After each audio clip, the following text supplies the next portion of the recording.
Tidak hanya di darat, angkatan bersenjata Rusia juga intens melancarkan serangannya di area perairan. Dibuktikan pada sebuah rekaman yang diunggah langsung Kementerian Pertahanan Rusia di akun Telegram @moderasiya pada Kamis 5 September 2024. Dalam video tersebut menunjukkan detik-detik penghancuran kapal tak berawak angkatan bersenjata Ukraina. Pasukan Armada Laut Hitam menghancurkan 4 kapal tak berawak angkatan bersenjata Ukraina di bagian barat Laut Hitam. Prajurit Rusia tidak menunggu lama.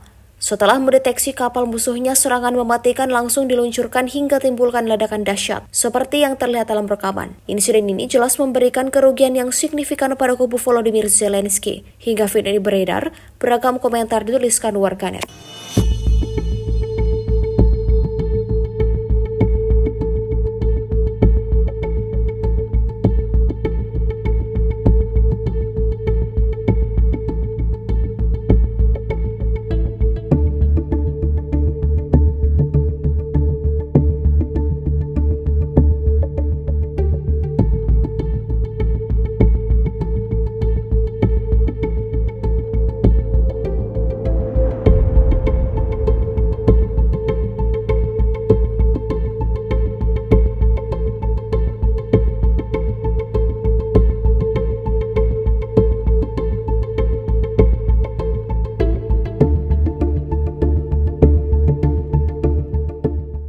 Download Tribun X sekarang, menghadirkan lokal menjadi Indonesia.